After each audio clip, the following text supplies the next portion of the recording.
particularly for movements like ours at this point, like the Palestinian cause? What does international law say? Big question. My comrades here, to be on stolen land is two very intersecting topics, and perhaps being on stolen land makes me more hold on further to the ideals that stand behind what I say. And to just give you some context, this piece was originally written as a part of the submissions made of my capacity as legal counsel to the International Court of Justice. And that is in relation to the advisory opinion on the illegality of the Israeli occupation of Palestine. So that's where the idea started. I was hired as a legal consultant, asked, what do you want to write about? And I'm like, how about the right to resist as one of the primary effects? So to start with, from international law, and we've had a lot of changing modes about this lately. So it is very clear that it is it's a case where you had an indigenous population live in a place, and you had and then you had a settler population coming to that place with multiple repetitive massacres happening and genocides. So it is a classical case of settler colonization. And for the very big part of the Palestinian history, and I'll be talking further about this very important moment in international law in the 1960s, 70s, and 80s, Palestine was recognized as a colonized state. When we talk about, and the legal term for that is alien domination and subjugation. So when we talk about other states that fell under colonization, like Angola, South Africa, and the like, Palestine was always there right next to them. It was only after the Oslo Accords that, like, along the line of some phantom of a peace agreement that is happening despite the very clear coercive mode of engagement that was happening, that the language changes in the UN. And we go towards more fluffy language. And it doesn't become a colonization, it's a fluffy occupation. An occupation can be tolerated if there's a military necessity for it. Palestinians ever since then have said this is an illegal occupation. And you'll notice a lot throughout the discussion today how much I stress that international law is inherently a political instrument, but yet there is some ethos of justice there. So so after long years, and here we're to 2024, we finally got the International Court of Justice to declare clearly that the occupation of Palestine is illegal. And of course, when you go to people in Palestine and tell them, oh, the International Court of Justice said it's an illegal occupation, they will most likely laugh. It's a nonsensical thing to say, because how could an occupation be legal? And again, the fact that we are stuck at that is a long maneuvering of legal language. So based on the premises that we agree that this is an illegal occupation, and I would go further by calling it alien domination and subjugation here in colonization, meaning that there are people who live in this land who are subjugated and dominated by another peoples, then it is very logical for me to say that these peoples have the right to resist. In this case, the international community is not seized on the matter. Actually, the international community engages with this matter on the premises of bad faith, as we've seen with the ongoing genocide. In the sense that economically advanced states, such as Australia, don't have an interest, a vested interest in supporting the Palestinian people. So when we establish one, illegal occupation, two, no international community seized on the matter, then we establish the right to resist. How and where does the right to resist exist in international law? And why is it so well hidden is perhaps the theme that we will be discussing today. In short, to your question, the right to resist comes directly from the people's right of self-determination. The people's right of self-determination is one of the most important rules of international law. It's a preemptory norm. It's at the core of it, and the Palestinian people have that. Every people have the right to say what to rule and how to be ruled.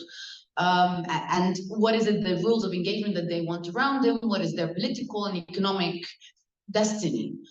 And so when we establish A, we get to B. its sources. Well, when you look at the Universal Declaration of Human Rights, you actually find in its preamble that it says that we are to protect human rights lest people fall back into rebellion. And it was the logical thing that any deprivation of human rights will lead to grievance by the people was directly established in the primary premises of international law. But furthermore, you find this, you find this in international humanitarian law, most specifically in the additional first protocol that was actually hard won by George Abu Saad, who himself is he's an Arab scholar who took it to the UN to argue for the right to resist in cases of national liberation. So that's the most direct one. If you go to Article 1 of Additional Protocol 1, it says that in wars of national liberation, and it establishes a set of rules for there. Other sources include the UN Declaration on Friendly Relations as well, again, which references the right to resist and has been said to have normative value. If we understand international law with an eye to and respect to state practice by the Global South and peoples of the Global South, we will find a very consistent practice of resistance. We will find that most peoples of the Global South have had to resist in order to get their right to self-determination. And we then find the 1960 Declaration on Decolonization, declaring all forms of colonization illegal and instating on states the duty to stop that directly. So if we expand further on that, and when I searched further into it, you actually find that Global South judges have actually had a lot in the International Court of Justice, have actually repeatedly reiterated the right to resist. Akin to, for example, Judge Amoun in the Namibia case. He goes further when they talk about South Africa, and he says, well, you forgot to establish the Namibian people's right to resist South African colonization.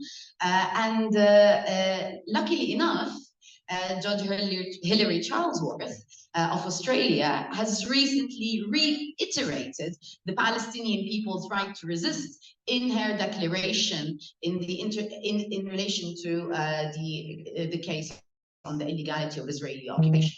And there she says that under international humanitarian law, peoples under occupation don't have the duty of allegiance to the occupying state. Again, very, very logical rules. We're very lucky that Judge Charlesworth has reiterated that, or like listened to our what was a long struggle to try to get that word in and within it.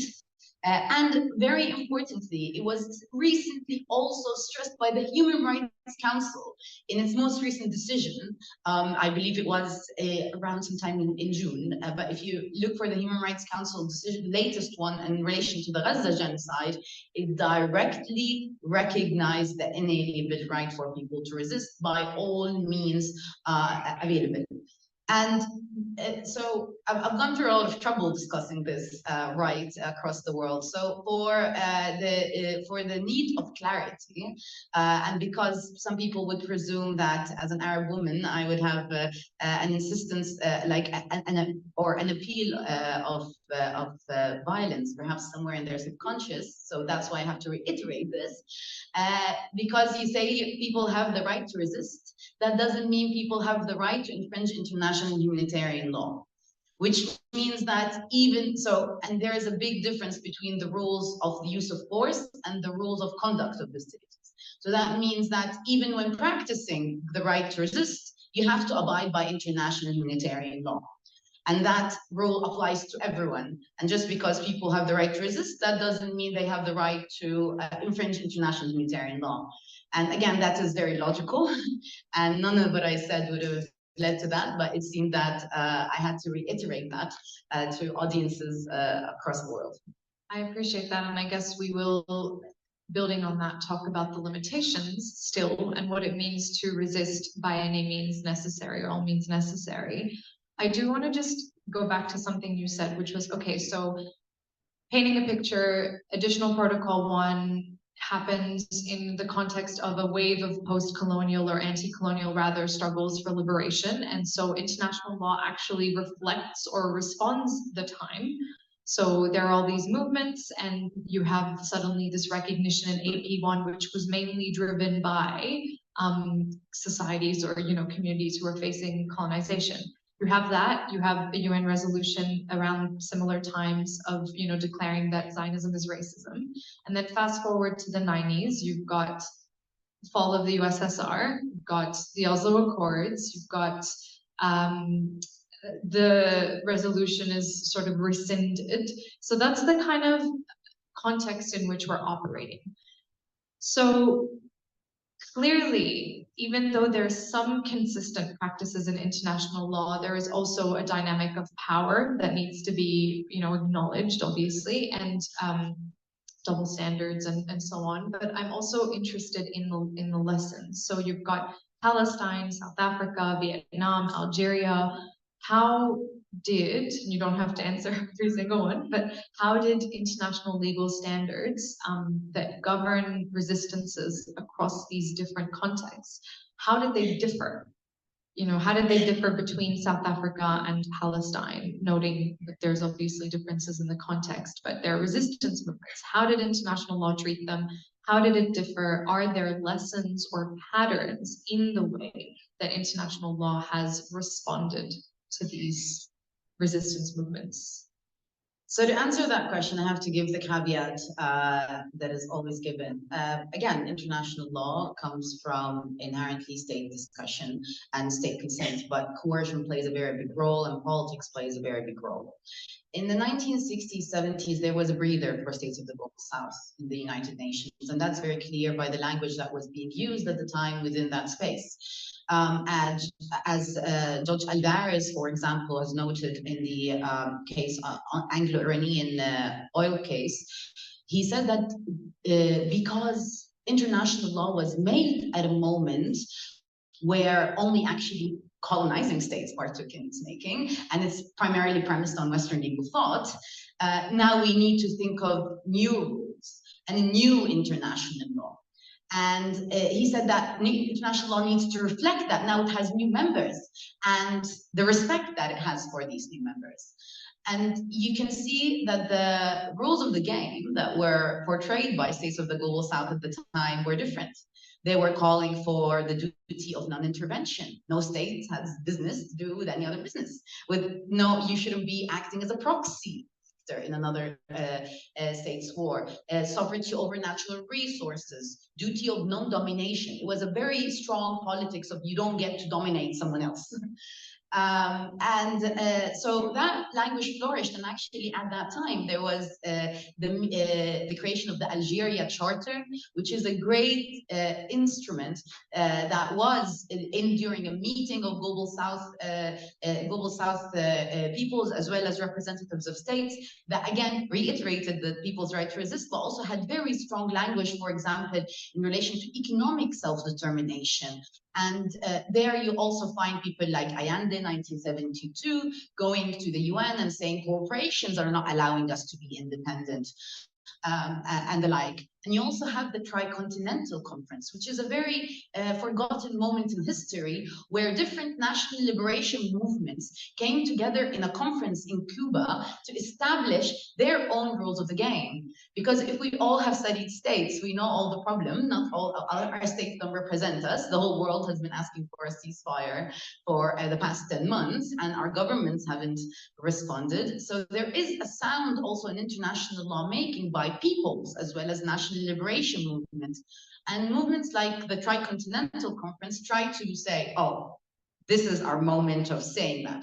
And it's very interesting that in that conference specifically, they differentiated between imperial violence and violence against imperialism, and saying that one form is illegitimate, the other form that is trying to protect the people's rights is more legitimate.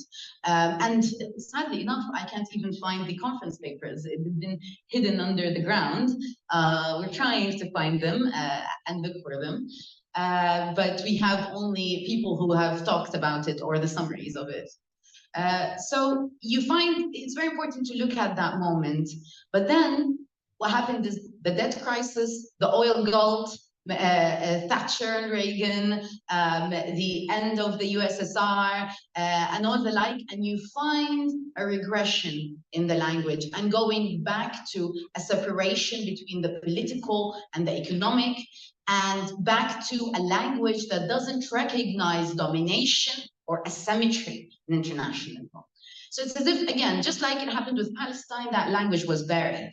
So when we look at, for example, in relation to Algeria, the international community's reactions were largely disappointing because international humanitarian law, which is the primary law about war, what do you do in war, was actually, again, 1945 is when it was written, the Geneva Conventions, and the main international organizations associated with that is the Red Cross. Henry Dunant, the founder of the Red Cross, actually wrote one of his most important books on the Battle of Solferino on his way to seek the patronage of Napoleon III to get water rights in order to facilitate the exploitation of land in colonized Algeria. So he's a man who saw that it is very wrong to mass bombard people, but it's very okay to economically exploit other people. So, and that theme continues in international humanitarian law. And a very important scholar like Vasuki Nasaya says that the differentiation between the colonized and colonizer, was seen as less important than the civilian combatant. So actually, most of the time, colonized people were not seen as civilians. And you could see that with Algeria, for example, where France would go on and on again to the UN and be like, oh, but these international humanitarian law does not apply to these people. But so you can see that with the case of Algeria specifically, the international community was of very little help.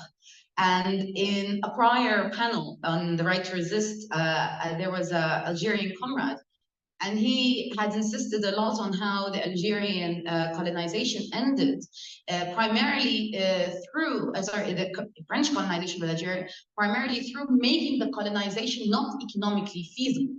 And after the death of 2 million Algerians.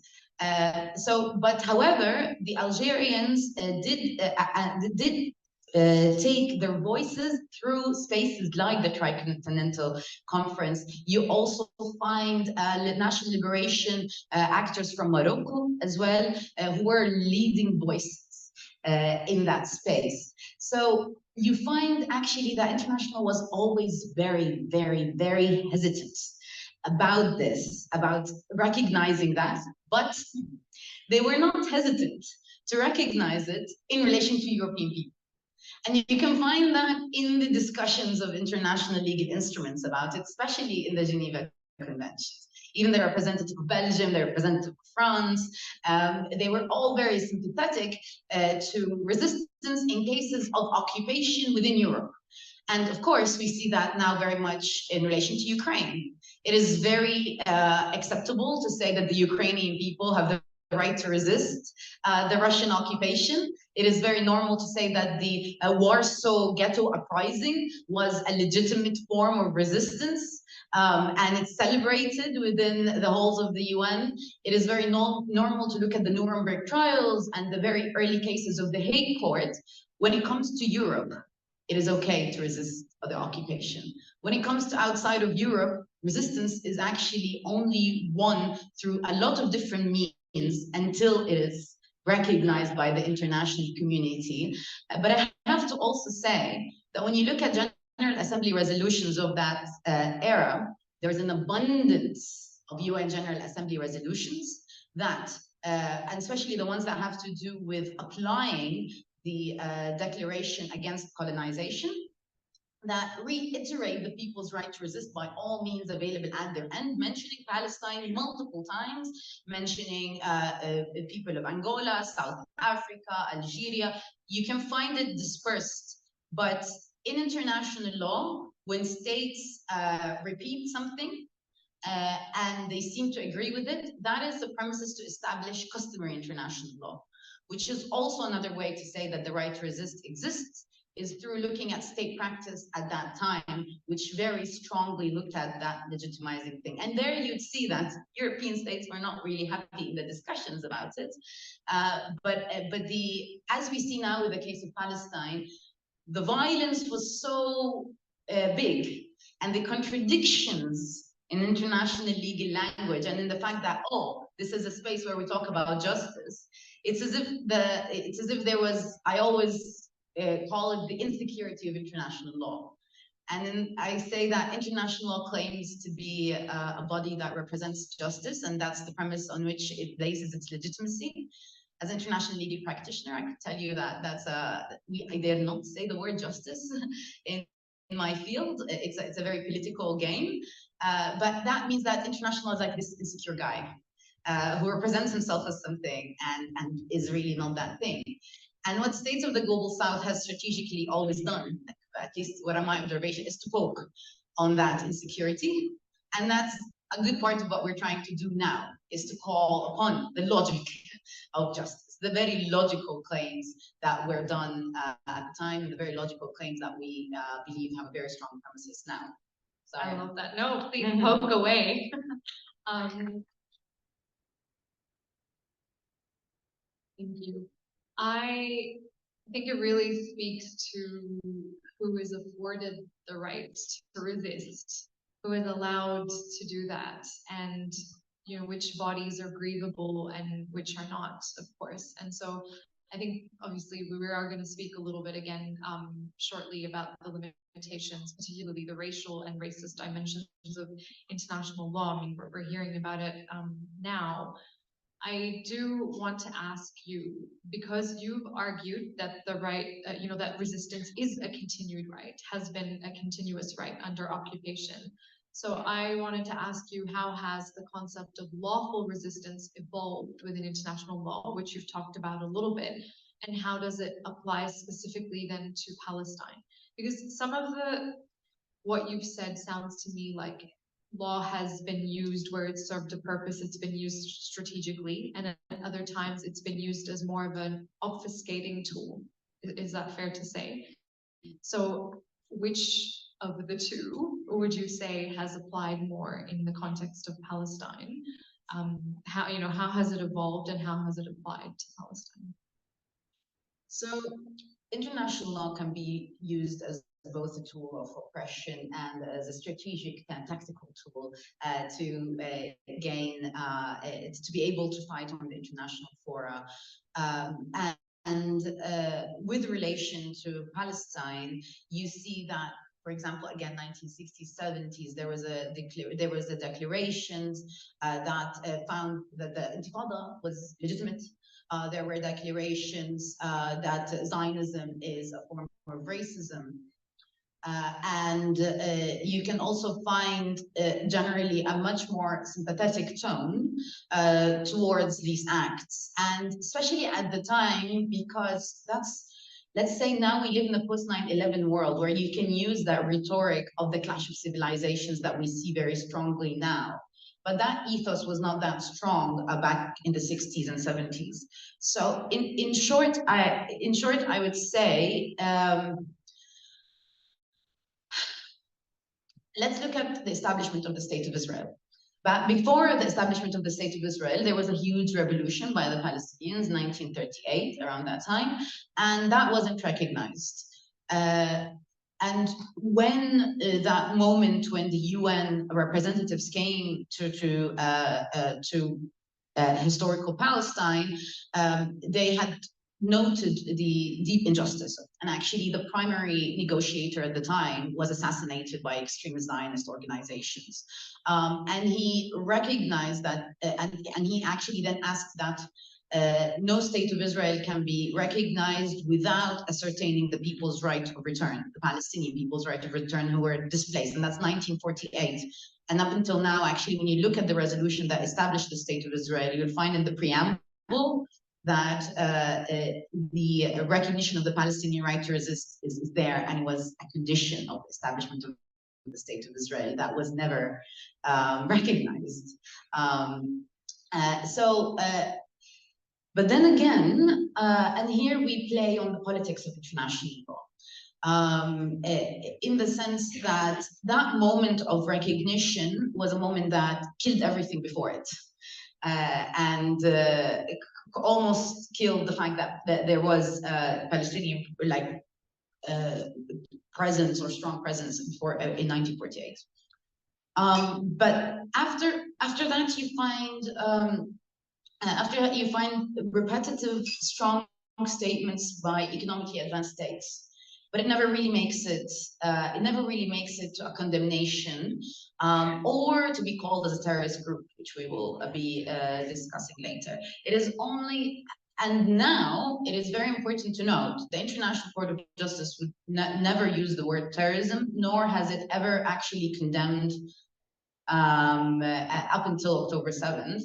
But what are the forms of resistance, perhaps, is what we can talk about later. Well, I was going to ask you about the principle of proportionality in the context of an asymmetrical, again, conflict, and I use the word in the international legal, definition. Obviously, yes, is the visceral reaction my body's having. But yes, what can the principle of proportionality look like, possibly, in a context like Palestine? Okay, so here's where I give another caveat, which is I'm predominantly a theoretician. I love legal theory. And that's an area of international law that has been a no-go zone and actually has been flipped because asymmetrical warfare now is considered to be battlegrounds that are not traditional and actually are not easy. Like, for example, an urban landscape like Gaza is called asymmetrical warfare, but not because it's asymmetrical to the people in Gaza, but it's because it's asymmetrical to it's more troublesome for the people bombarding. Traditional state and traditional armed forces, for example. Absolutely. And you find always that international law is very is more likely to find legitimacy in the acts of the state rather than in the acts of non-state actors. It's much more state-oriented. Even if the state is an illegitimate one, it's a state nonetheless. It's a state nonetheless. So when we're talking about asymmetry, to be clear, it's not asymmetry meaning there's a power imbalance between Palestine and quote-unquote Israel and the state of Israel. No, in international law, asymmetry is actually referring to the means of warfare, guerrilla warfare. Right? Yes, but with a big but. The only people who would speak to you in that language are American international lawyers as well as Israeli international lawyers. That does not make it international law. There's a very great book by, actually, I believe he was Israeli in origin. I'm not 100% sure, called The War Lawyers. And it talks about how the US, by placing, and Israel as well, by placing lawyers within the decision-making, military decision-making, has managed to find interpretations of international law that facilitate its own conduct.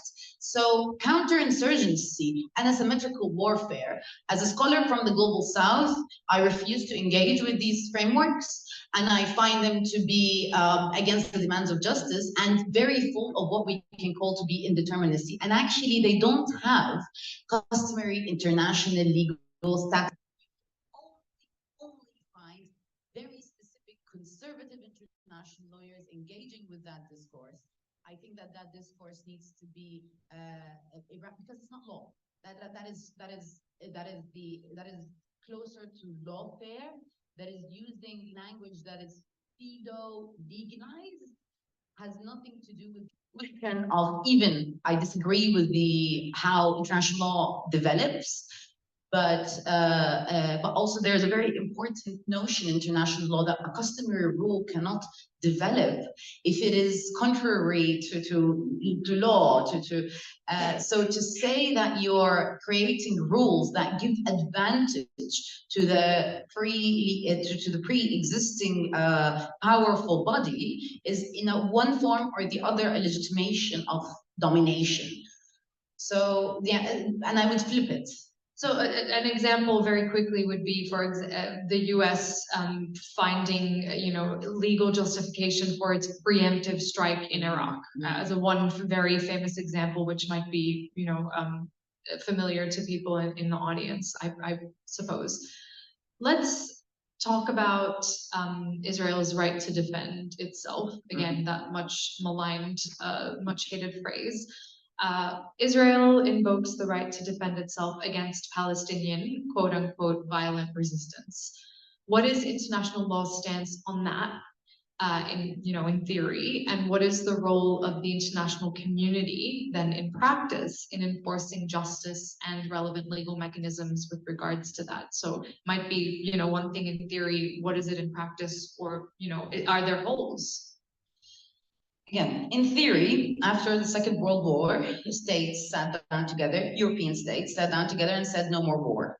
And they established in the UN Charter, no state is allowed to bomb another state unless self-defense. And that is the logic of just war theory. Again, very Eurocentric conceptualization of war that thinks of war in terms of rights rather than interests, hiding very much economic and powerful interests behind war. So Israel, when it bombards Palestine, it says it has the right to self-defense. To begin with, you cannot use the argument of self-defense against an area to which you are the aggressor. And this is not my words. This is the International Court of Justice in the case about the illegality of the war, where it directly said that you cannot, because occupation is an act of aggression. You are aggressing these people, and you can't defend yourself against that. Let alone the fact that actually under the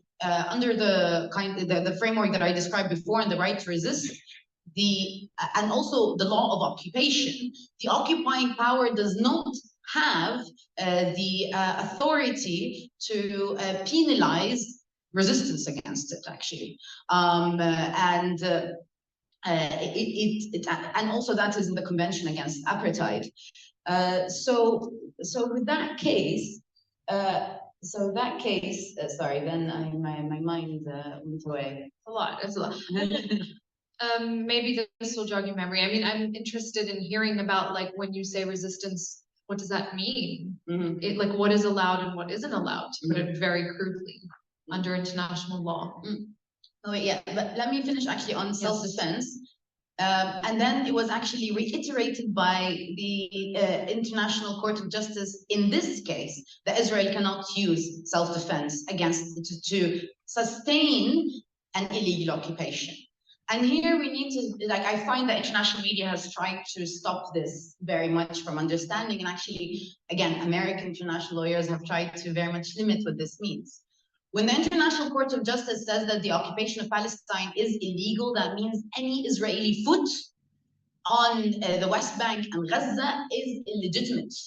And with that comes the idea that Israel is committing aggression, apartheid, which are two of them, and de facto annexation in Palestine. These are the highest forms of aggression. So with that also comes a very important idea that the International Court of Justice said.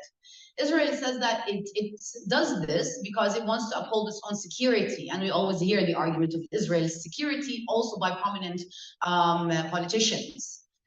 It was said very clearly that Israel's security concerns do not override Palestinian security concerns. A very logical conclusion, and God knows why it's not that clear to international media, but also a given state's conceptualized or idea of security does not mean that you can derogate from international law.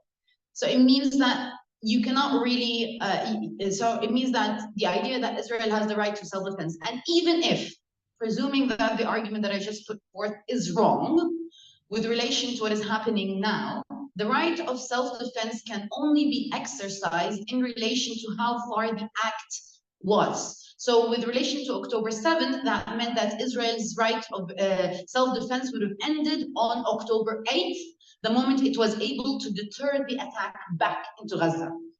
What is Israel now doing and claiming is self-defense is retaliation.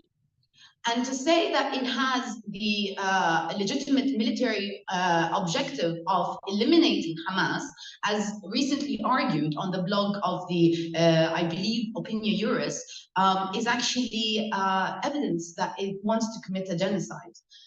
Because one, what Israel identifies as resistance or not resistance is you can find Israeli politicians arguing that 5-year-olds are legitimate targets. Because they're born for someone.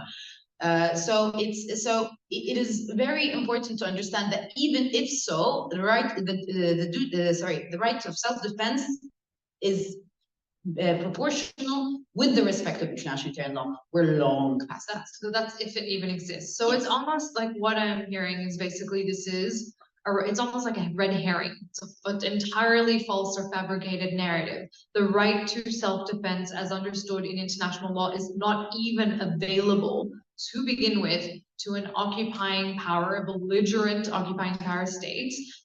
Cannot use that, cannot lean on that. And it's amazing that that's still obviously the line that we contend with over and over and over and over again. We would just say it's moot. They don't even have that. And that's even mainstream consensus. I'm not telling you global, that's mainstream international legal consensus. So, okay, let's cut to the chase then. What is, on the flip side, what is resistance, legitimate resistance? What is available to us? What are we allowed and what are we not allowed, to put it simply? Before you ask this question about how is it that we actually identify, because Israel is one of the most advanced militaries in the world. And it's backed by the US, which is the #1 most advanced supplier of weapons in the world. And my actual usual specialization is war economies. So, and the US's complicity in this war can't even be seen as almost a direct actor in this war. So you were talking about a very, very asymmetrical situation. Not only that, these people are in a besieged city and able to go in or out, none of that. But it's incredible what international law manages to be blind towards, which is, as you said, asymmetry. By design. Yes, even though, again, when you go back to the rationalization of the right to resist, and I believe it was one of the judges of the International Court of Justice who said that we need to recognize that there is asymmetry of power here, and that this is when the role of the international community, why it's so important to protect those people. So what happens when the international community is not seized, and what happens in the case of asymmetry? So this is a very hypothetical thing, because I don't have international legal grounds to build on, because we were not allowed to theorize that. In theory, I would tell you that this means that the international community needs to protect people, and that actually colonization needs to be stopped. And I wrote an article a few months ago arguing that when we look at it, it's as if international law indirectly accepts that atrocity is the price of national liberation. And people will not, like the rules of the game are made in a way where it's inevitable that atrocity will be committed if you want your self-determination as peoples, and there's no protection halfway. But given back to the more pragmatic one, as per Noor Arifqat's principled pragmatism that we're looking at the moment, and with a more philosophical eye towards it, we are looking at a state project that has committed untold suffering that has scarred the consciousness of humanity. What is happening in Palestine is no longer just the issue of Palestinians, but rather the issue of humanity as a whole, because the damage done is that big, but also what it represents to us. It's a side of an ailment there. So resistance in that end, it can be understood in a multiplicity of ways, including all the different forms that go against the status quo. Because what is upholding is not just the bombs on the ground, but the money to the bombs on the ground, the politicians, international media. It goes into a very intersecting web of neoliberalism and imperialism. classical old stories, really. It's just now they're a bit more complex. So the twist, it's just they're a bit more complex to see. They hide it a bit better, but it's really a continuation of the same colonial logic. So resistance actually is speaking out against that colonial logic and shedding it bare in all the different possible ways. Of course, the very direct way through violence is enacted on the ground. Under the conceptualization of the right to resist, groups that represent or express the right of self-determination that are chosen by people who are under domination have the right to resist. So that is not for me to decide, that is for the Palestinian people to decide who they believe has the right. And sorry, who decides what is violent? Who decides what is considered violent resistance? Who gets to decide that?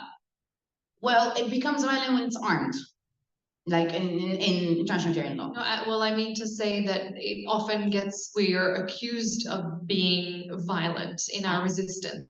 But what makes it such when you're looking at what Israel is doing, and because it's a state, again, remembering and recognizing that states have apparently more leeway under international law, what they do is legitimate, or is the price to pay, not violent, but what we do is violent. So it's very interesting to see how people accept a very limited perception of violence, where, for example, if I now hit you on the head, people would see that way much more violent as if I control the drone that hit you on the head, because it's indirect. And to understand indirect violence, you need to care about, people need to care about you to understand the actuality of it. So you're right in the sense that the tendency has been to criminalize directly forms of direct violence, and to or not, like, again, depends on the terminology that you use, but and then to look with the more lenient eye towards violence committed through technologies, and violence that is committed from afar and from above. And the fact that we've reached this is because international humanitarian law is so outdated on purpose by economically advanced states again. And this is not me, there's a lot of literature about how economically advanced states have resisted on and on again. So now we have rules of engagement that are, last time were updated in 1945. We have the 2 additional protocols that came in 1977, but very small set of rules. So that means that we have rules of engagement that actually directly criminalize and are very stringent with relation to direct violence, but are less capable of handling indirect violence. And again, it's a trick of words. So it's magical how at the end of the day, those two or one form of violence can be seen as actually much more brutal than another, even though that one is much larger in proportion and everything, because it's easier. Actually, they call it, and this is a very interesting notion that I found, PlayStation mentality, which is when a person plays, like, it's as if they are so disassociated from the reality on the ground that if you drop a bomb, you really don't see the blood and misery outside of it. And it's as if international law somehow actually incorporates that into its mind. Sorry if I'm getting theoretical here. Should it be the impact that decides? Is it part of it? Because the rules there are not so set, we have very vague rules on what is proportional and also the distinction. So Israel will always tell you, and here is a very, very, very, very important point. Israel will tell you that, for example, we bombed the other day in Mawasi. I think it was when people were praying Fajr and they killed a few hundred, and they're like, oh, there were a few Hamas people. One, that is not proportional. But 2, that's the way they would argue it. And here is, because again, these rules were not defined by states, then their interpretations were a game of expertise. And if you can imagine, international legal expertise is dominated by, sorry to say that, but very old white men. So anyway, so what happens is they also use very, very strongly the argumentation of human shielding. And that is one of the most dangerous arguments ever put. If you're interested in this topic, I highly advise the work of Nicola Perugini, as well as Neve Gordon. Neil Gordon himself is Israeli, and they've written extensively on human shielding. And in short, to use the argument of human shields in a colonized setting, densely populated area of subjugated and dominated people is de facto bad faith and a very dangerous terrain, and has been historically used to justify mass killings of civilians. And it's very unfortunate to even see international institutions engage with Israel's argumentation, such as we saw this with Al Shifa Hospital, we saw that with others, and really, I call that the logic of genocide. And by partaking simply or taking in that argumentation without realizing it's bad faith, it's a very, very bad faith interpretation. Meanwhile, there is apt evidence of Israel. Every accusation is a confession, right? What you're about to say? Exactly, using human shields in their operations. So, to go back to the original question, we're going to sidetrack 100 times over. That's just the nature of these conversations. But thank you. That is incredibly insightful and helpful for us to start to formulate how to speak back to these issues, ongoing. I want to know what are the resistances afforded to us? What are we allowed in the context? Noting that because of it's such an aberration, obviously based on everything you've said, there's no other word, but this settler colonial state is an aberration. Resistance it almost sounds like it sits on a spectrum, that it's not fixed. It's hard to say this is right and this is wrong and that's it. And there's got to be some proportionality, but there's got to be also some consideration to the populations, to the systems they're fighting, the forces they're up against. Is that, which kind of doesn't really give us an answer, but how do we answer anyway if we were going to attempt one? The only historical precedent we have, or at least that I found, where they explicitly outline the forms of resistance and who gets to resist was South Africa. And in there, they mentioned they went quite on a broad spectrum of actually talking about union work, student work, different forms of resistance that doesn't include the use of weapons such as civil disobedience, as well as protests, as well as strikes. And these were classic. For example, these were used in Algeria quite often, actually before the start of armed resistance. The Algerian people held mass strikes, and they tried to appeal to the international community, which didn't listen, before the proliferation of armed resistance. Like before it was a bit mild, but then it escalated after no one listened.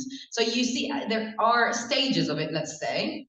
But the thing is, with the Palestinian context, all of them have been used over and over again, because we're talking about 75 years, even more. We're almost at almost at 100 here. So you would start with protesting to the world outside, and here's the question of resistance outside of it.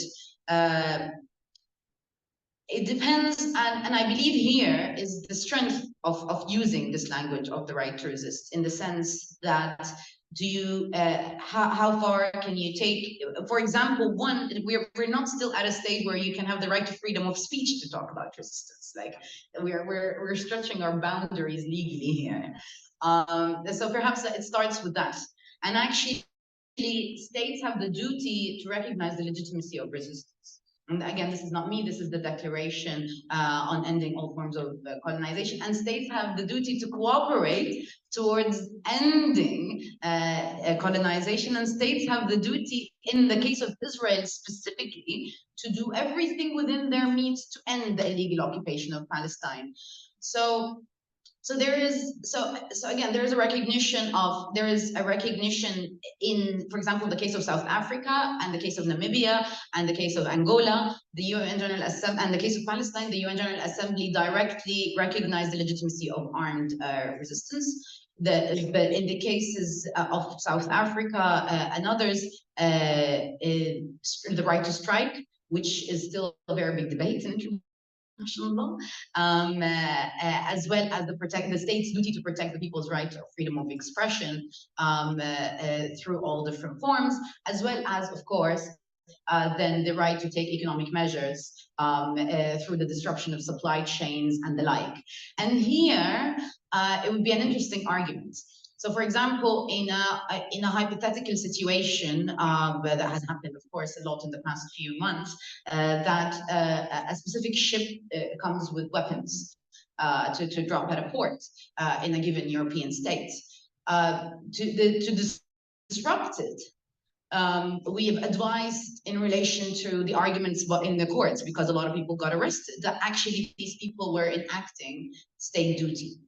Because all states now have the duty not to facilitate the transit of weapons to Israel. That's like very clear. Not to sell weapons to Israel is very clear as well. Those come under the duty of cooperation, non-recognition, and of course the duty to prevent genocide, which is one of the most important duties and has been enacted by the International Court of Justice in the South Africa versus Israel case. So in that case, and this is an act of resistance to try to go stop a ship, the argument would be that we are actually, in fact, enacting state duties.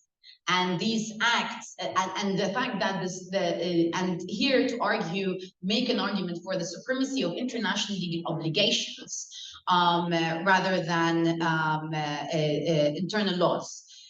The power of international law does not lie in courts. It lies in media at the moment in the age of which we speak. So, and it's a tool of legitimacy. So to be able to use that argumentation, and we've used it, for example, now with relation to oil, with relation to jet fuel, to give people the legal backing, but also to corner politicians outside of the court of law into their own, because at the moment they would be complicit in genocide by facilitating this. So here you have a very strong argument, not on premises of resistance, but on the premises of enacting state obligations. You make a really excellent point about, for example, this so-called Australia's obligations under international law and within the Genocide Convention. And yet at the same time, before we can even get to that, we're still at a point where talking of certain resistances is outlawed, as you said. So our starting point is vastly different even to an extent, and that is again by design and something that, for us communities, we need to be thinking about and working against and so on. And I will get to here this colony shortly, very quickly, because we are on the topic. Our armed resistance groups, non-state armed, non-state actors, and in this case, armed resistance groups across Palestine, are they bound by international law, given all of the gaps that we've just talked about? How are they bound by it? And how do we reconcile international law with the settler colonial context? So in short, they're bound by rules of engagement in the sense of doing everything possible to avoid civilian casualties is the basic rule of that. And based on the statements that are read, actually that is reiterated all across Palestine. And also that is very much aligned with, for those who have an Islamic ideology, that is very much aligned with their own Islamic ideology. That is the rule of engagement. Which is to protect the sacredness of human life when possible, and also and it's the same rules of the game actually that should apply for Israel. So there is no differentiation between the rules of the game for both in engagement. More or less as much as like only military targets, and if there is civilian casualties, that would be only collateral damage if it's accepted. Again, that's not me making. These are the 1945. That's the last time they were updated. But also, it's very interesting because Israel does not recognize that Palestinians are taking into jail are prisoners of war.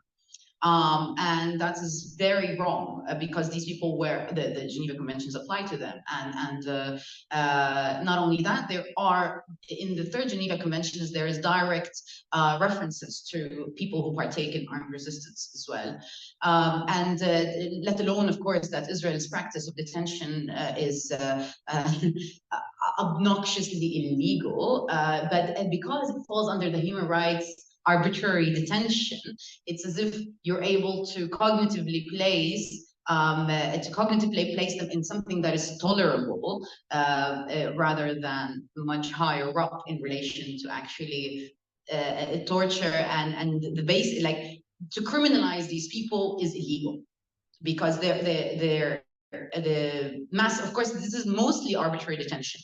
Like most of the Palestinians we have, and of course here, if you're interested, there's a there's Marsad, I forgot the name of the NGO, but there's one particular Palestinian NGO that follows up on all the different, gives you all the statistics about the detainees. Exactly.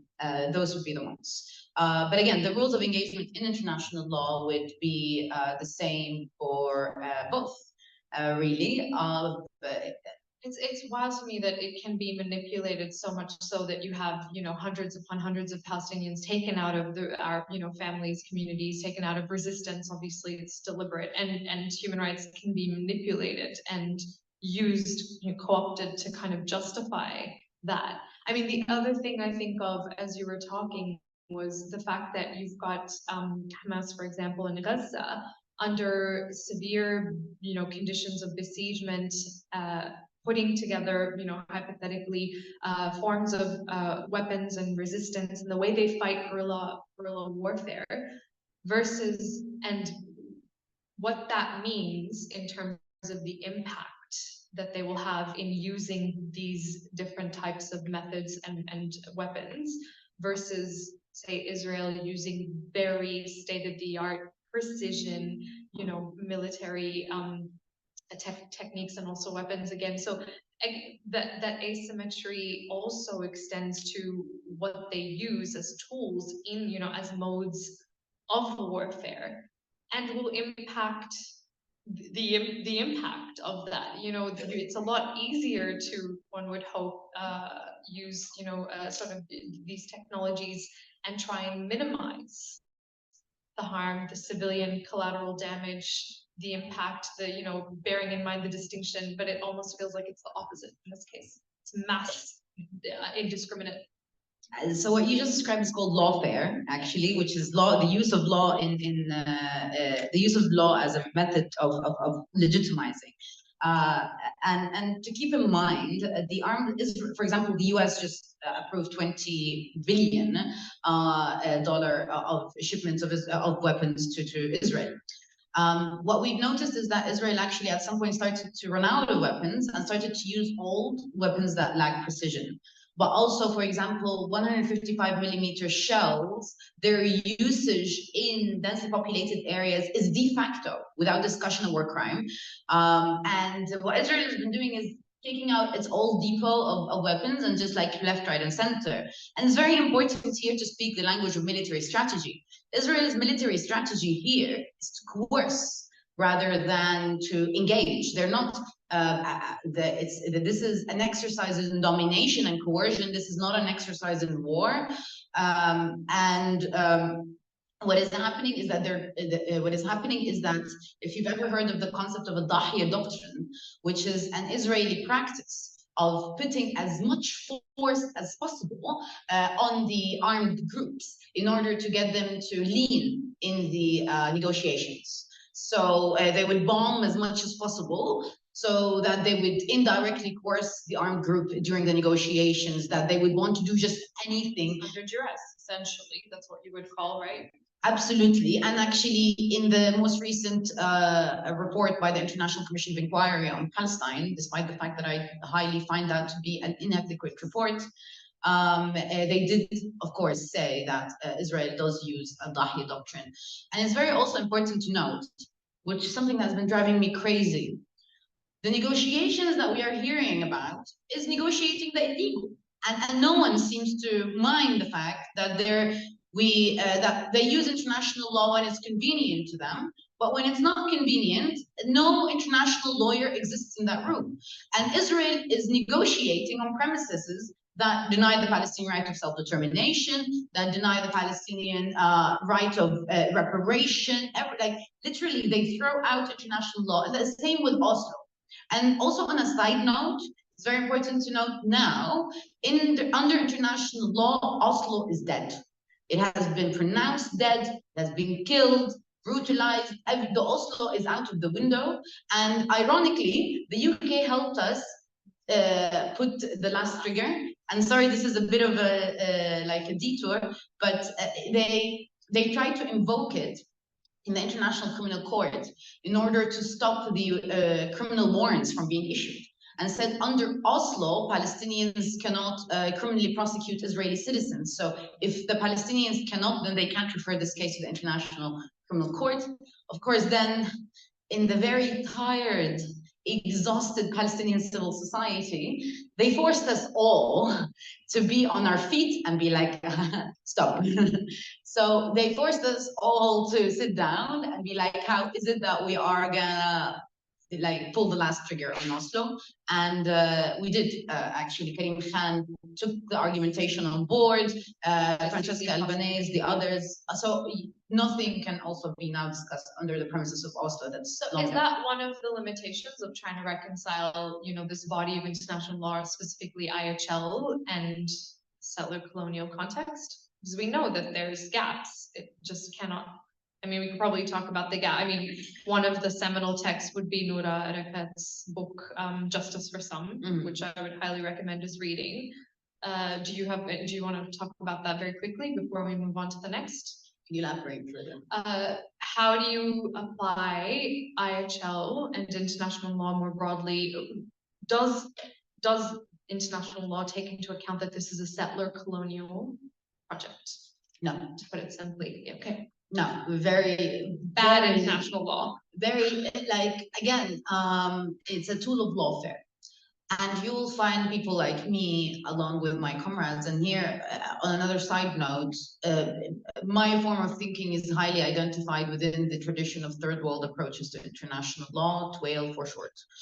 Our argumentation, again, for international law is based, I believe, from my interpretation of it, is premised on invoking the principles of justice, rather than a very technical reading of international law, which is what Israel would hope to do. You zoom into the argument.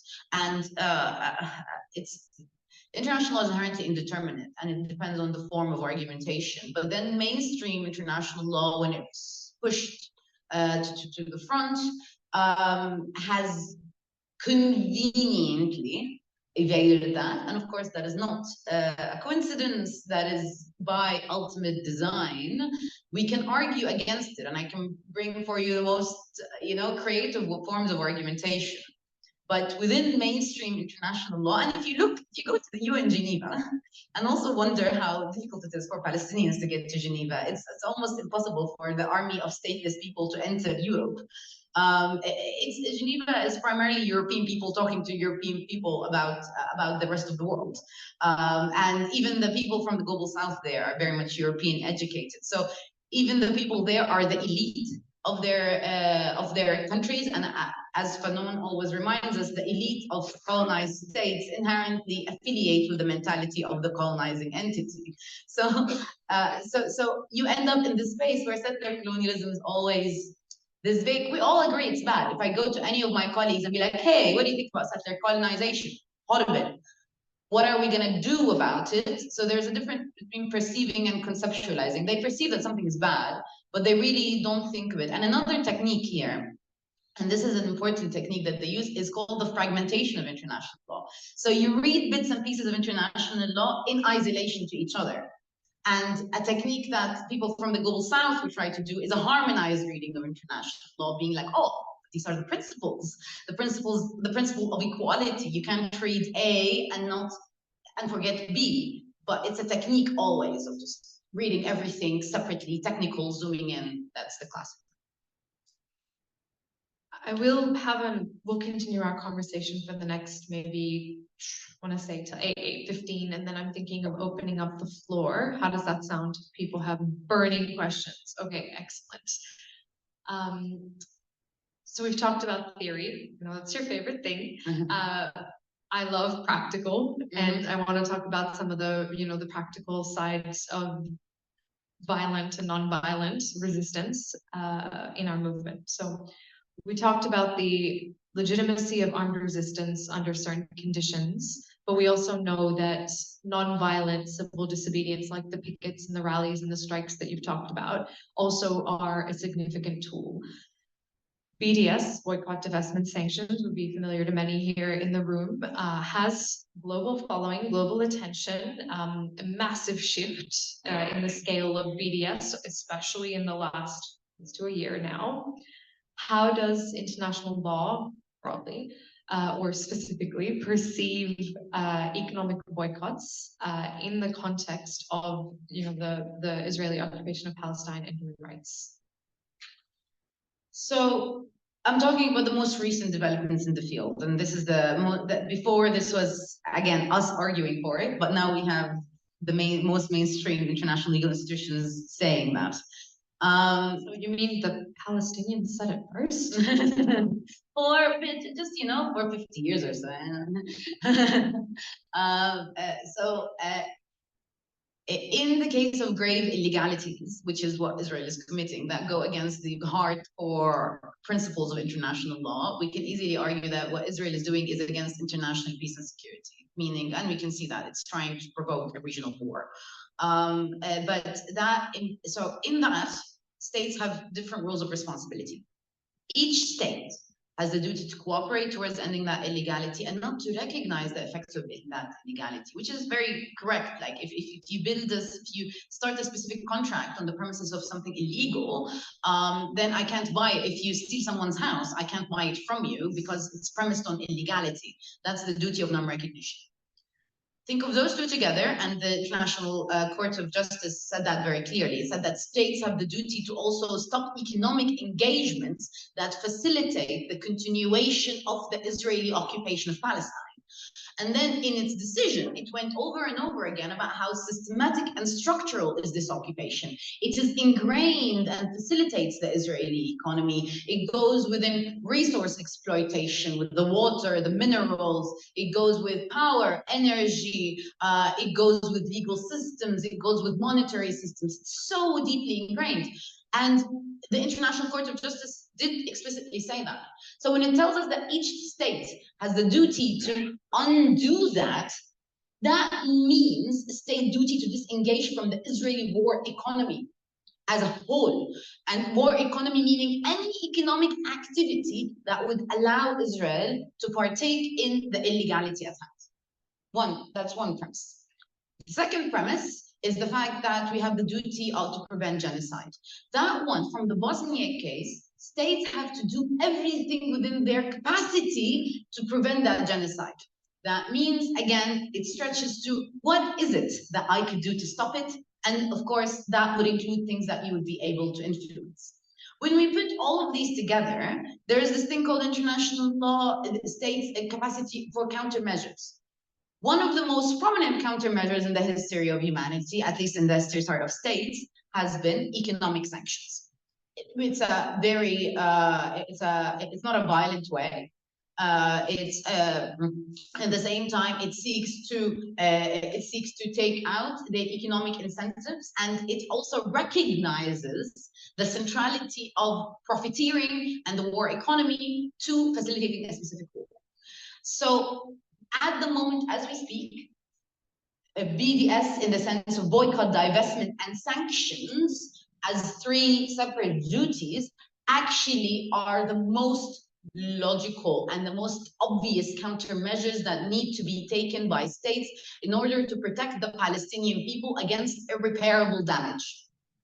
There's like, that's very clear. And that is the argument that we're now taking to the General Assembly to argue for an arms embargo, an energy embargo. And here we're following the steps, very similar with South Africa. When you read the case of South Africa and how the world was so insistent on apartheid, and you see the different waves, you find a cyclical story there. But on an individual level, that means that advocating for boycott is actually holding the state accountable for its international legal duties. And for someone to say that advocating for a boycott is illegal, or to instate some states like the US, some states there, they do have laws that criminalize boycott. These laws are inherently contradictory to international law and international legal duties. And that is a debate that must be had. To criminalize the people's right to peacefully, like, partake, even in this case, boycott, divestment, sanctions, is individual acts. It is actually recognizing the fact that the people who are sustaining this war is ExxonMobil, BAE Systems, and all of these guys who are making a lot of money out of this war and facilitating it. And it is inevitable that we need to talk about the economic. So under the new grounds, it is actually much stronger. And we've been taking this to court in a lot of places and against a lot of corporations. This is, for example, what the Working Group on Business and Human Rights, again, one of the most liberal mainstream spaces. And that working group on business and human rights has formally issued statements to call for corporations to responsibly disengage. And a huge host of UN experts have also issued statements for states not to just responsibly disengage from the arms and corporations, but also the energy sector and all other sectors that feed into the facilitation of the Israeli war economy. Very comprehensive answer. And as you were speaking, I was thinking a lot about how we are seeing boycotts, divestment, sanctions as three separate, but sort of, three separate tools in a collective toolbox working together, and seeing that in the organizing, again, across this continent, both on a local or kind of small scale, but also on a national and bigger scale. So we're seeing asks as big as, sanctioning Israel, obviously, which is perhaps a pipe dream at this stage, but nonetheless an ask right now. We're seeing things like divestments. We're asking for our government to cut off the weapons trades. We're also seeing boycotts on a range of corporations, both, I want to say, the ones that BDS as a movement have set, but also, locally driven, people trying to be more ethical. We're also seeing academic and cultural boycotts. And one of the biggest boycott campaigns in Australia's history was a cultural artistic one, as a matter of fact. So boycotting a company or a particular artist that was sponsored by Israel as a state, in an act of art apartheid washing. So, or art washing, as we would call it. So there's definitely an active and steadily growing movement here. In response to the recent boycotts, the recent cultural boycott that I was just referring to, we also heard politicians respond by saying we need to outlaw BDS. And as you've already just said, we have seen that outlaw take place, so that outlawing in specific states in the US and in the UK. I don't think it's something that necessarily we need to worry about tomorrow in the context of this country, but I also think we would be foolish not to still be thinking about it and making sure that it's, we've got plans to, and a strategy and plans to push back against it across a range of, arenas. So my question to you is that mine? Yeah. My question to you is, how do we make sure that, given this sort of legislating against BDS, how can we remain effective? How can BDS be effective and continue to be effective in the face of this growing legal pressure, these obstacles? And appreciate you might not have a full grasp of the Australian context, but perhaps in the experiences that you've had, what have you seen? What's some advice for us? So Israel has shot itself in the foot, in the sense that even this language that is very limiting for us is now a very important tool for us, actually. And when it comes to BDS, it is very much actually useful now to use the language of international law, and to ensure that what I've seen other people do is contacting directly parliamentary members, because again, how international law is being used in the political sense is very much politicized, but then you can argue with them in the logic that they're trying to use. In the sense that these are your international legal obligations. I believe that the Australian Centre for Global Justice has already issued what is expected from the Australian government based on the application of the International Court of Justice's decision. And I believe that using that language in communications with parliamentary members who might be in charge of this. Also engaging with local media. I've seen in Australia generally the level of the discussion is It's bad. Send help. Yeah, I had a woman telling her these dates come from stolen land, and she told me, "What's wrong with that?" Because it's not intuitive that stolen land is something bad by the looks and make the connection that it's here and not there. That's, I mean, I find that. Yeah, she's like, what's wrong with that? So it's very, very important actually and you find that actually people are using ignorance in this sense. For example, to limit the concept of boycotts just to the settlements. No, that's not just the settlements. The decision was about everything. This is a hard-won fight that Palestinian international lawyers have been working on for the past 40 years or so. The amount of advocacy and work and people who spend their careers trying to get these words on paper and to try to speak the language of the European liberal has been exhausting. So use it. We have this weapon. Try to familiarize yourself with it, and then whenever everything that is being used against us can now actually be very much stopped with the ICJ's decision. And if someone tries to say that this is not binding, this is the highest court in the world. And its advisory opinion is a clear statement on what the law and the status of the law is. National courts don't get to decide different opinions than what the International Court of Justice has explicitly stated.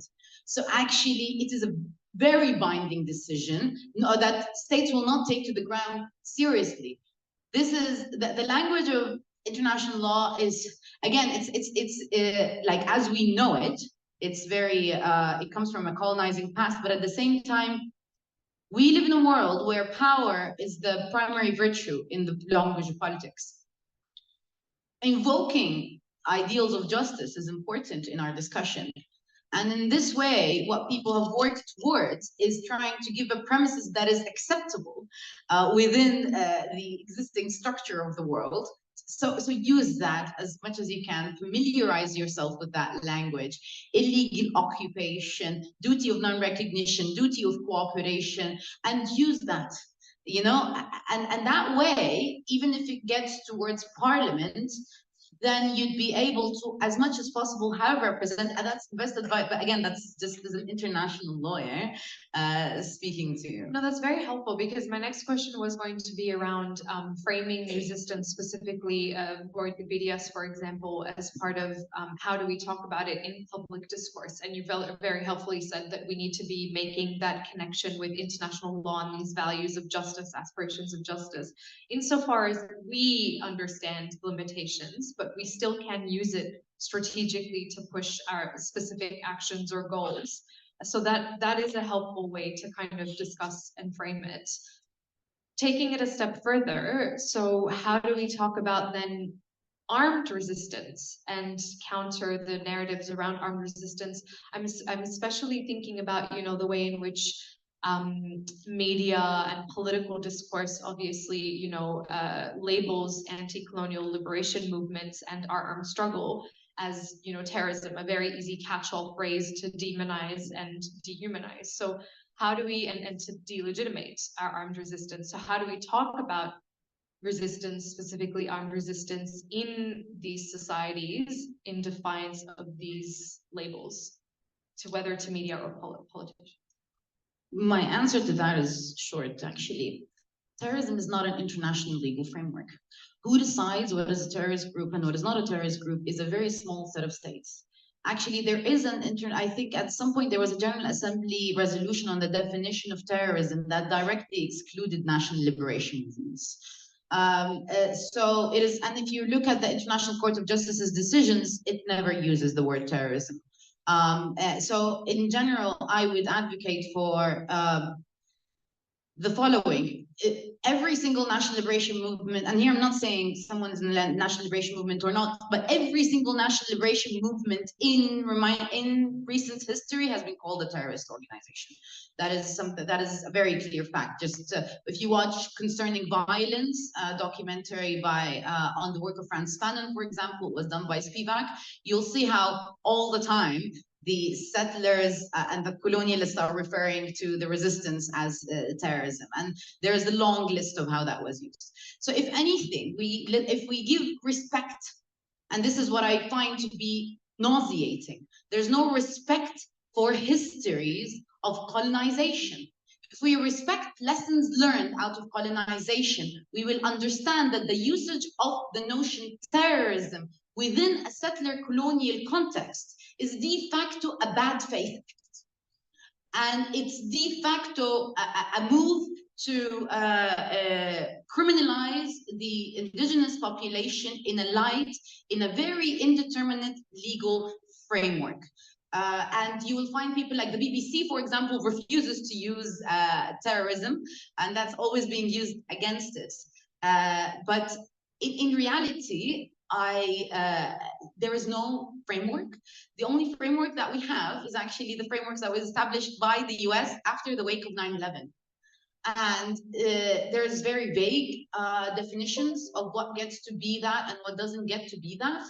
And not only that, it has been also historically used to demonize any form, like for example, anything USSR related during the Cold War was terrorist activity. So the history of the word is enough. And if you look, there's a huge discourse on critical terrorism studies where they engage with whether or not we should use it. But actually, as an international lawyer, my easy answer is it's not an international legal category. And to use it in this context is inherently in bad faith. And also, the people who are behind the theory of terrorism framework, like Clausewitz, for example, when you read their work, they inherently always find virtue in state actors and demonize non-state actors.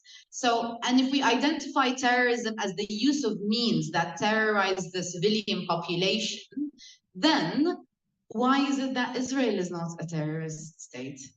If we have one definition of it, why is it that one party is called one and meanwhile that party is never called that?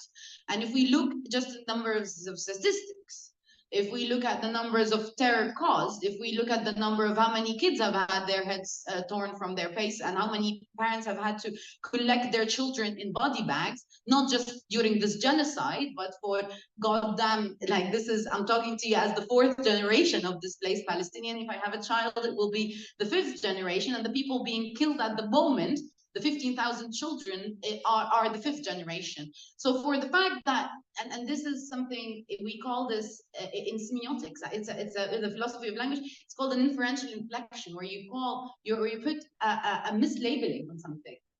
And this mislabeling is so engraved and has been very much engraved in the media's mind to manufacture consent.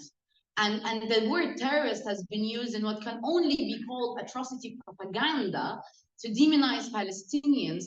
And so on all different levels, using that, starting also with the other premise that is disrespectful for histories of people that have worked like that have sought to establish the basic premises of humanity.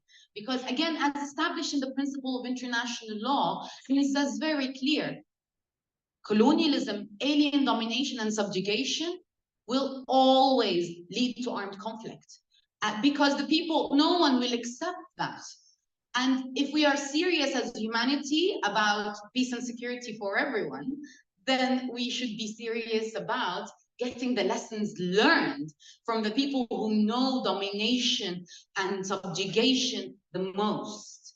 And to overlook that completely and just reiterate these frameworks in such an ignorant light is an offense.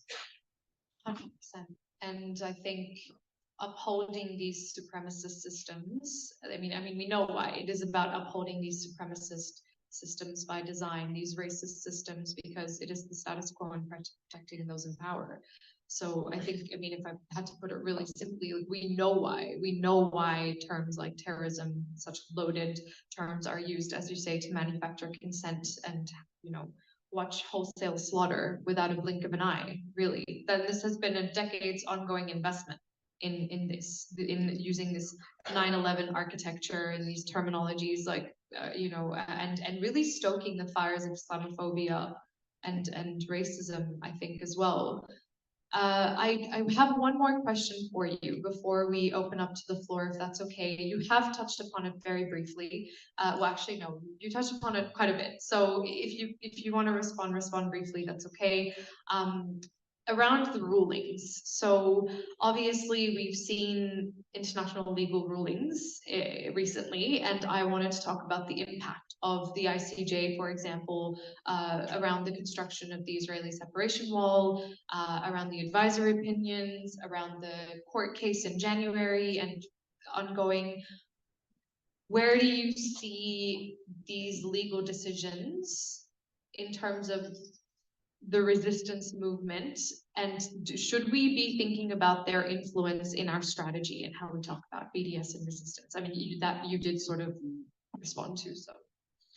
Absolutely. So again, so as I said, Israel has shot itself in the foot in the sense that the truth will inevitably come out, as they say in the Tantura documentary. The truth has a way of coming out, and so is justice has a way of coming out. And the level of bloodiness that we've seen now, there's really no discussion, no logical way to talk about in a court of law about anything that has to do with Palestine, and just flip it. So these decisions are, they offer us with the tools and mechanisms that we're able to engage. But again, this is not one path. This is one path among many. And the power of that, again, is taking that to the media and holding them accountable for all of the distortions of reality that have been so deeply ingrained into international media, where it's as if normal that the 100 hostages have been are held always, like they're always mentioned, but then the over 15,000 Palestinian detainees are never mentioned. 100 for how many of us? I mean, it's a terrible way to think about human life, as though there's a hierarchy, but that's what Israel does. That is what it is built on, a racial exclusionary hierarchical system of oppression. And it is sad to say that I'll finish on this. Iris Marignon, one of my favorite justice philosophers, has said that that we have a problem with responsibility in the world, because the people with the capacity and the privilege to change and to affect injustice, global structural injustice, don't have the interest to do so. And the people with the interest to do so don't have the privilege and capacity. Eternal bind. And meanwhile, also the people with the privilege and capacity are so disassociated from these subjects. So it's as if intuitively they would accept narratives that would dehumanize the Palestinians, as if I even call it solipsism, like you don't really think about it. It doesn't really strike you. Because when you deal with a lot of people, they're well-intentioned at some point, there is good intention there, but how did this skip you? And we have to realize that actually these are the cognitive biases based on the experience of the privileged world. And now we are speaking at the belly of the beast, as we say in England when we go to the protests. We're speaking from within the fora where all the privilege and capacity to change this exists, but yet what we're doing when we resist for Palestine is actually to call for the grievability and the humanization of the Palestinian subject as a human being who is worthy of life as equal as everyone else. And we live in a world where different people have been, like grievability, as you mentioned, and Judith Butler, Frames of War, has talked a lot about this association with people makes their life less grievable. And in international law, that's somewhat weaved into, or in international media, much more weaved into the storyline in a way that makes people unconsciously complicit in some of the worst crimes committed by humanity. Then otherwise they would be forced to reckon with the parts of themselves they've been cut off from. Isn't that true? And I mean, who wants to do that? It's a very uncomfortable, very difficult thing. And waiting for that and relying on that, then we have, save that. Our only other option is to fight and to make Israel, quote unquote, a bad investment economically, politically, and so on. We don't have any other choice. I would love to open the floor to questions. How much time do we have for questions? How much?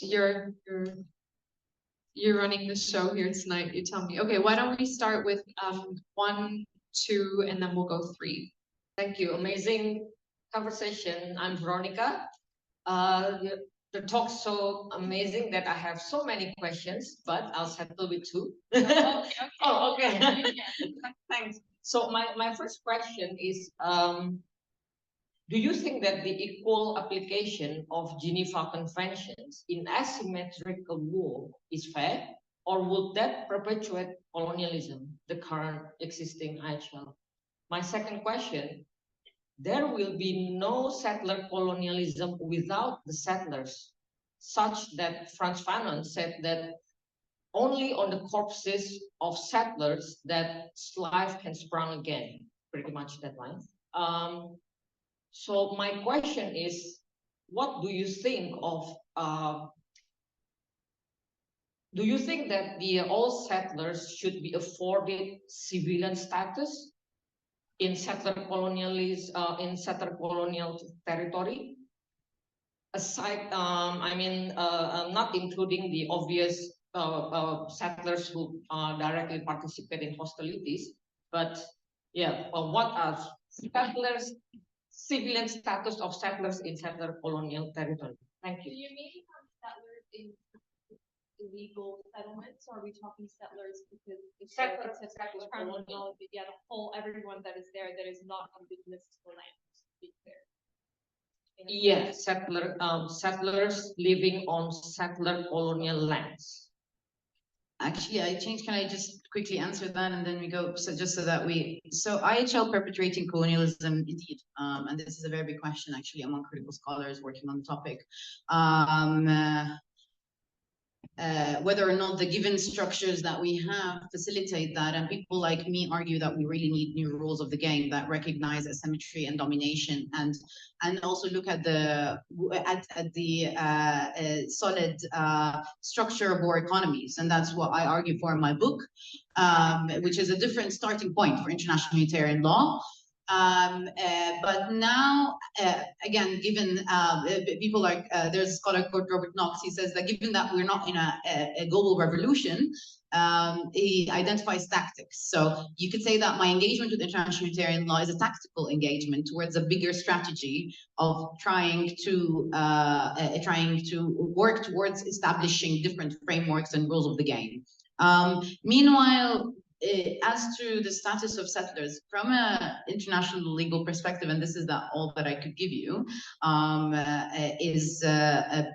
it doesn't change their status in the sense of civilian or combatant. But as I said, the civilian combatant status has been forever, again, it's a very outdated one.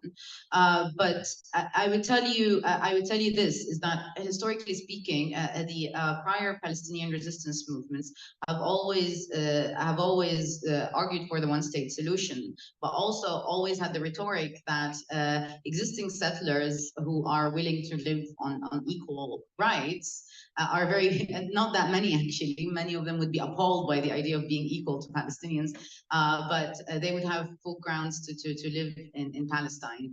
And that has been the historical position of most of what I've read, in the sense that once we establish equal positions. However, I could tell you the economic aspect of this. So not in the sense of who gets, so in the sense of now, the International Court of Justice has said that Palestinians have the right to pre-partition, and also they have the right to reparations for the stolen lands and for all the settlers to leave Palestine, at least West Bank and Gaza. So those settlers have no legal grounds to remain on that ground, and also Palestinians have the right to get money for what has been done to them. And again, that's the theory of international law. Also, the Palestinians, also with relation to 48, it is the same thing. Palestinians have the right to reparation and redistribution of wealth. Again, these remain in theory. IHL is very ignorant to such ideas of equality. I wanted to ask you very, like in a sentence, Salman Abu Sitta's theories around how he would envisage a future Palestine that incorporates settlers to an extent. Is that right? Are you able to speak to that for a sentence? In a sentence or two? I wouldn't have the exact knowledge, Yes. but again, to avoid the South African, like to imagine a future, to avoid the South African scenario is economic redistribution. Okay. Yeah, And to avoid the Australian scenario, and this is what's missing in contemporary cases after the end of the war, which is a non-recognition that the economic privilege on which the settler colonial economy was built was directly taken. And it's weird enough that we actually have a system in place. We actually have the words to say it, but the lack of even thinking about, for example, in South Africa, I would still say it's still an apartheid state because it's economically post-apartheid. Yeah, the same, and that's why I think in the future, to me, one of the most important tenets to think of in relation to justice for Palestinians starts with economic redistribution, and there's long theories by states of the global south on how that could happen that were deformed by states of the global north through development and aid. We don't want anyone's aid. We want our legal right of reparations. If you steal something from someone, then you need to give it back, or you need to repair the damage that you caused. That's basic tort law. The land theft that we're seeing today, you see the consequences of that, obviously within indigenous populations as well. Very quickly, to answer your question from a non-legal, non-economic, just pure Palestinian shit talk perspective, watch Mohammed Al-Quds video, which he literally, I think, posted yesterday, where he got asked about settlers and he's like, I don't care. But there's a very, watch it. It's interesting. But also settlers who hold weapons, that would be an unlawful combatant, and that would be a legitimate military target under international law. So if we say 4 minutes each question, let's do another 6 questions and then we move on. How does that sound? Thank you. I'll try to be quick. You mentioned that there's no accounting for settler colonialism in international law, but there is an accounting for Indigenous peoples. We have the UN Declaration on the Rights of Indigenous Peoples, which was drafted by the only international legal instrument drafted by the people who were the subjects of that instrument. Given the very valid comparisons that you've been making, labeling Israel-Palestine as a settler colonial situation, have Palestinians sought recognition at the UN Permanent Forum on Indigenous Issues? Why not? And as a thought experiment, if they were to be recognised as Indigenous peoples, would this impact on the means and goals of resistance? That's a very interesting debate, because actually we were drafting the submissions for the International Court of Justice. I was like, why are we not invoking this? And I contacted a scholar in Indigenous Studies, and actually the articulation of peoples that I use in my argumentation is based on that convention. And one of the nicest interpretations of what a peoples are is that a group of peoples that fall under the same domination, who've gone through the same hell. But then the question of Palestinians using the indigenous framework actually is quite tricky, because the indigeneity there, of course, they lived in that area, but it would mean a legal battle with Israel, because the Israelis also claim that they're indigenous to that land 2,000 years ago. or along that line, which doesn't have a premises really in relation to continuity. And of course, in Israel, you're not allowed to actually do genetic testing to find it. So it is a very tricky question. It wouldn't really affect the right to resist, because the fact that the UN Declaration on the Right of Indigenous Peoples has been among the instruments that they have sought to like put in a nice box and be like, look, we do this, but then we really don't take it forward. It's nice and fluffy, but we don't really do what is required, or we don't stand up to these words. So sadly not. But it is a discussion. But some people say, of course, that we already, for example, Palestinian people are recognized as peoples or as a group, a protected group, for the purpose of the right of self-determination, and that was established by the International Court of Justice. So you could say that, but also this is a very interesting terrain, because the indigenous framework will actually be used in, and this is very sad, within Israel itself for the Arab population there. That's the argument that would be. What would that mean? Goals of resistance, and then any implications for the That's also so. Again, here I would go back to the resolution that started the State of Israel. And I would start that when we say two-state resolution, we forget that very important fact, which is every single descendant of a Palestinian who was displaced from 1948 up until now has a legal right to go back to Israel.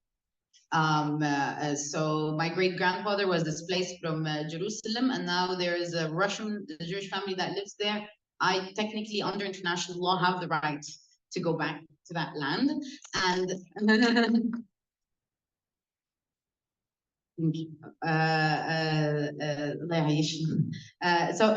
so that imagination of the two-state resolution always forgets that. And I grew up in Jordan, and people don't remember that actually the amount of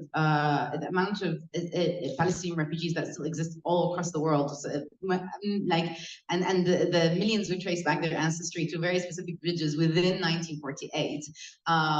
So, and that will be the next step going forward, because these people, and a very, very interesting documentary called The World Not Ours, it's on Netflix actually, portrays how the enchantment with the right to return among people there. So usually it has been argued under the right to return, but I think looking at it from that perspective really helps us disenchant the justice. Also, the two-state solution is a very economical solution, because it really forgets that the partition, which again is a very colonial partition that was never done with any level of participation by the Palestinians, and also overlook the mass displacement, normalize a very big illegality, can forget the fact that actually a good part of the natural resources were distributed in a very unequal manner, and that needs to be something that we have to talk about in the future, because it's as if Palestinians have been coerced over and over again to accept that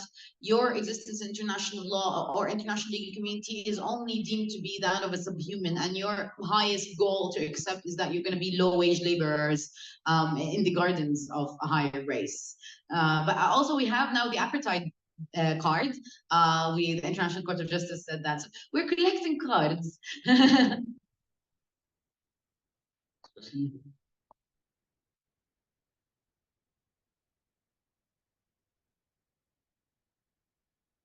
Thank you very much for your talk. It's been fascinating. I'm a criminal lawyer and I'm largely ignorant about international law, but it seems to me that the right to resist under international law borrows a lot of principles from the criminal law concept of self-defense. And many of the principles that you've spoken about tonight are very relatable in that sense. With that in mind, my question is about the role of third parties within that framework of the right to resist.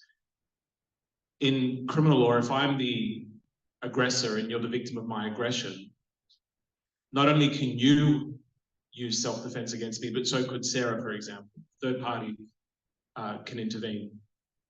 I wanted to know how that applies in the context of international law. For example, since the 8th of October last year, Hezbollah in South Lebanon has been engaged in military confrontation against the Israeli army so as to relieve pressure from Gaza, essentially a third party intervening in the self-defense or in the defense of Gaza. So I wanted to know how that applies. And then similarly, and as my father reminds me, the Houthis as well in Yemen, and there are other resistance forces that have engaged for a similar reason. And the second part to my question is, under criminal law, if I'm the aggressor against you, but my father's acting in a joint criminal enterprise with me and he's assisting me, then you're not only able to resist me, but you're also able to fight back against my father. So I wanted to know how that would apply in international law context. For example, would Palestinians be justified or permitted under international law to exercise self-defense against the US? Because as you said, this is essentially a direct war that the US is also engaged in, but also even against, for example, the Palestinian Authority, the collaborationist Palestinian Authority that is an essential part of the occupation. Without its treachery, the occupation wouldn't be able to exist. Thank you for that. So to begin with the self-defense, actually, so Abi Saab made that argument, I believe, that under Article 52 of the UN Charter, it says that states, but then it doesn't say that the peoples fall out of that. And here we're talking about peoples. But historically, it has been argued as a form of self-defense. And that's what Abi Saab has argued for it when he pushed for the article with the additional protocol 1. So I would definitely say it's a form of self-defense by the peoples. And here you find, again, a lot of argumentation that goes back to European history of using that. And actually, it's more Europeans using that argument to justify the right to resist. Meanwhile, third party collective self-defense is very interesting. Under international law, you can partake in collective self-defense. That's the wording of Article 52, and that's what the NATO is. The NATO is a form of collective self-defense where a number of states come together and say that we will protect each other's national security and we will act in collective self-defense. So if you harm one party of us, then all of us will intervene to defend that party. So in theory, it does exist. There's an agreement between these states or armed groups to defend each other in the sense that they identify their strategic goals and peace and security goals with each other. Article 52 does have a space for collective self-defense. And meanwhile, so the Houthis is another armed group. So that opens up a very interesting question of their engagement with the right to resist, and whether or not their actions in the sense of stopping the trade is an act of resistance. Again, this is a very indeterminate space of law. So as an international lawyer, I wouldn't be able to give you a direct, because it's uncharted waters. I can only give you very speculative understandings of how this can be framed. And then the resistance to complicit actors. That's also very interesting. So again, very poorly theorized space of international law. However, when another state is complicit in a grave wrongdoing, then you can take countermeasures, and those countermeasures do exist do extend to the complicit state as well. So, for example, now the argument is countermeasures can also be used against the US as a state that is also complicit in a grave illegality of international law. That's states. Meanwhile, international criminal law. We don't have a criminal way of criminalizing states. We have only individual criminal liability, and comrades at the Center for Constitutional Rights in the case of Joe Biden, Defense for Children versus Joe Biden, have tried to engage the Genocide Convention against Joe Biden by saying that he himself is complicit in genocide. And the argument is strong and it's there, use it. And I believe it's actually, And here we have an ICC case against Albanese as well. But that's a communication to the ICC that the ICC will never respond to. With Karim Khan in office, but then you know what the court responded. The court responded with the the most gruesome, like they said, this is a political question of which we have no, where we are not gonna talk about. And it's very fascinating to look at how it was argued legally and how the court responds, and how they actually have historically used the political defense. The political question doctrine was actually first used in the case of Corey v. Caterpillar, which is in relation to Rachel Corey, who died as she was trying to protect a family in Gaza against the demolition of their house. And her parents sued the company Caterpillar, and the Supreme Court of the US responded, oh, this is selling bulldozers to Israel. Whether or not that's legal or illegal is a political question. So we can't answer it. And they answered the same question in relation to Biden, which is in international law, doesn't make any sense. Because it's clearly a legal question. Complicity in that, and what do you do directly in international institutions for people who are complicit in genocide? There isn't really that much. And again, international criminal law is a very outdated framework that if I was an international criminal lawyer, I would be in a crisis at the moment because Karim Khan has managed to throw my whole discipline down the trash. We've got 5 questions left. 1 and 2, and then we'll come back to that. We're making Shahd work. She's very tired, so last 5. Thank you, Doctor. This has been a fantastic discussion. You've touched on this question, and I've got an ancillary question thereafter, crystal ball. You mentioned the 40 years work that's gotten to the point of the ICJ wording and your work now in submitting something to the General Assembly to, I guess, implement that ICJ opinion and that written law. Often we see through mainstream media that it's an opinion, it's not implementable, it has to go to the Security Council. Can you elaborate on your work on the General Assembly and what that could potentially lead to? And I guess my question as a result of that is, can you foresee or can you advise, advise is the wrong word, but can you foresee litigation in countries such as Australia, for example, to recognise that ICJ opinion, that ICJ written law, and implement some sort of change to boycott the State of Israel? The ancillary question to that is something we've all stargazed in the past, not just 10 months, but 76 years, well, not 76 years old, but however long. How does this end and how does this change? And you spoke a lot at the beginning about Algeria and Algeria's basically economic, France's rather economic collapse and exit from Algeria. You touched briefly on South Africa, F.W. de Klerk's basically like to end apartheid gave up the political aspect, but the economic aspect still remained with white South Africa, and there is this huge disparity. When we look at historians like Norman Finkelstein referring to Nazi Germany's Third Reich, saying that Israel needs Germany fell by a catastrophic defeat by the Red Army and subsequent collapse of Germany. He believes that Israel must suffer a catastrophic defeat. This all kind of leads to, I know you're on the litigation side, but where does this change? Geopolitical analysts like Scott Riddle, Professor Mearsheimer, talk about Israel having a mortal wound with this genocide. Countries that have been implicated in genocide and have gone this far. You spoke about earlier how far the blood stains will go on Israel. Their fall is inevitable in some aspects. So sorry, there's probably 2 questions or 3 questions. So to elaborate, so my primary work is focused on, so I'm a specialist, again, war economies. So my primary work at the moment is focused on that, the arms trade and the energy embargo as well. And of course, our argument is this is the most logical thing, and it should have been done months ago. And we already have a Human Rights Council decision to call for an arms embargo. That happens a few months ago, and we already have the UN experts calling for an arms embargo.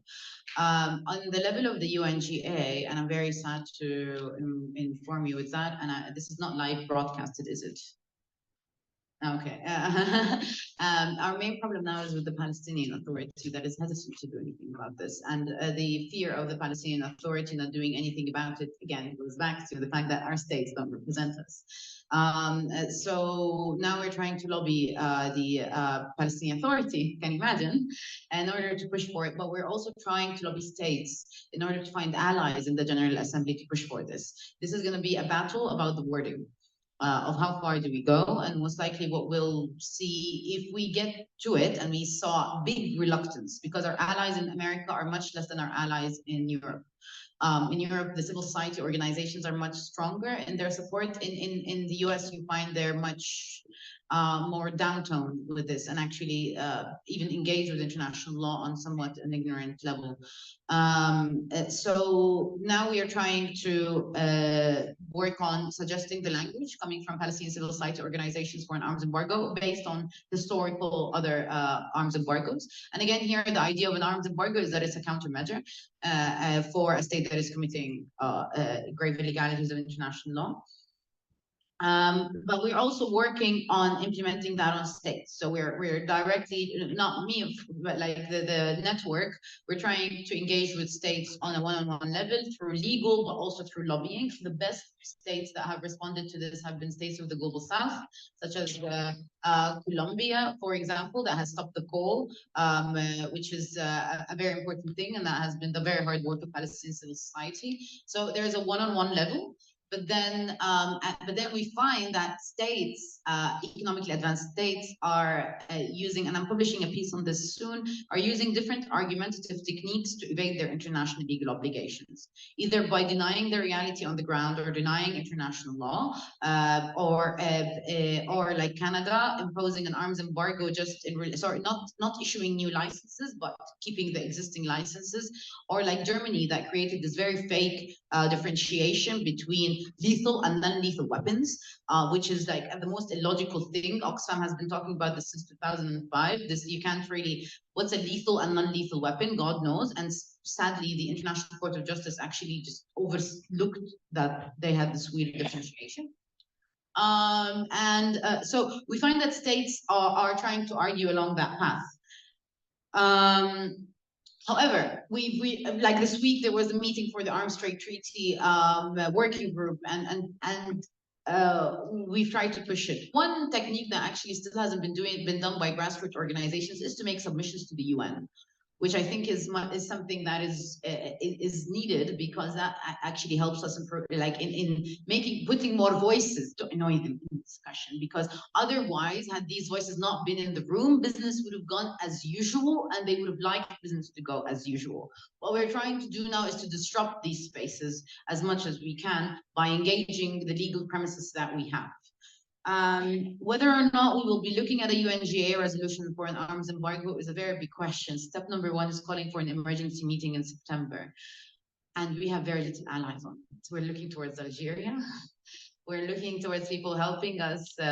States like Slovenia, Spain have been supportive, Ireland, but still on the economic side, not much more, because there's so much money. And not only that, because states are afraid of their NATO obligations. And actually, I've been writing a piece on like saying that the US is a bully, not a member of international law.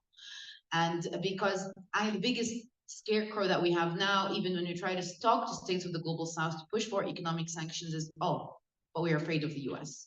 And the US can exert economic coercion on states in very different forms within the NATO, even though, again, the International Court of Justice said that security obligations cannot override, and even the NATO Convention itself says that this cannot override international law. But states like, for example, the Netherlands, when we went and said, oh, you're selling parts of F-35 and F-16 that are being used to violate international law, the court said, oh, yes, true. At first, and then they took us to appeal, and on appeal, the court said, oh, but you know, these are part of NATO agreements, and we do not practice control over the storage of F-35. It's just the US. So since the Netherlands doesn't practice influence over it, we can't really do much, which is a very, like, and we will find this. So now it's very important, and that's why I said we really need to hold on to the argument that security agreements cannot override international law, and we will see the US pushing very heavily. The US elections will play a very, very big role, but both sides don't look good. So I'm very, like, it doesn't look that great from the inside. The people trying to engage inside on relation to the arms embargo also offer a very bleak picture. But anyway, emergency session. After the emergency session, then that's the big debate on the wording of the thing. Ideally, we would have first an arms embargo and then an energy embargo. That is the case of South Africa. And that is what the Palestine Coalition for an Energy Embargo is calling for. And before waiting for a General Assembly resolution, they're actually looking towards unions. Unions at the moment, unions and students are like going back to the roots. Unions and students is what we need. We need to mobilize unions, and especially workers' unions, especially in relation to transport. And now we need to be really looking at our ports. We need to stop the value chain because the US is not going to do it. So we need to stop the value chain of feeding it, and the value chain feeding into it is long. For example, we were successful in Belgium, where I think the Walloon district has stopped selling explosives to Israel, and that was done through litigation, legally, in the argument. So taking it to court is very costly and timely, but then using that language is good. So I'm sorry, but I could say we're trying our best, but really, and we're trying to build as much networks as possible. But the forces we're up against and we are lawyers who get hardly paid. So what can we do locally to implement it? I think looking towards the Australian Centre for Global Justice. They have a very clear idea. They've already written letters to MPs. They've already written letters to people. And I think it is very important to hold them accountable to, do you do 1, 2, 3, 4? Another very important mechanism that I've been thinking a lot of is called the Business and Human Rights Framework.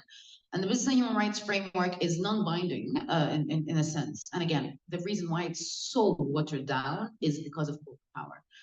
That has watered it down. We had much stronger legal frameworks for corporate accountability that were pushed for example, after Ayande, but again, that was a battle.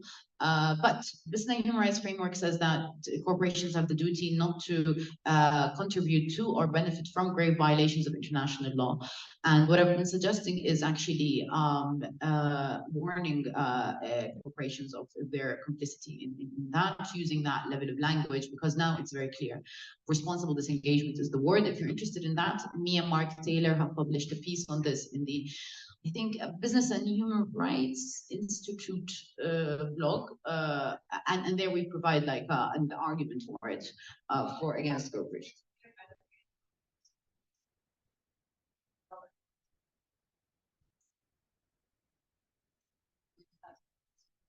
And by the way, Australia is a part of the NATO program on F-35 components, and we also know that there are arms corporations that are affiliated with Israel here. I wouldn't say much more, but I would say look at the example of the UK. There's a lot of things happening in the UK that could be learned from. How does this end or change? And I call myself a happy nihilist in the sense that I realize what I'm up against, and for some reason Palestine has been dealt a very bad thing, a very, very bad card in history. We're not just up against Israel, we're up against neoliberalism. We're up against a very deeply entrenched system, really. The other day I saw one of my colleagues who's a senior professor, and he asked me, how are you doing? And I'm like, well, I'm having World War II vibes. I'm hardly functional. And he's like, oh dear, this is much worse than World War II. And when you look at the human suffering of it and the extent of it and the bleakness of it and the everything about it, really, and the forces up against it, the level of distortion. Umberto Eco says that with the excess of representations, there's more lies, and now there's much more lies. However, it is meant to break. Whether or not this happens in our lifetime, I can't really tell you from where I'm standing, but in the past 10 months, the discourse about Palestine has changed and flipped. I wouldn't have been able to sit on this stage and guarantee my safety had we not been able to have major legal wins, major advocacy wins that were very hard won. I hope this will not lead me to legal problems.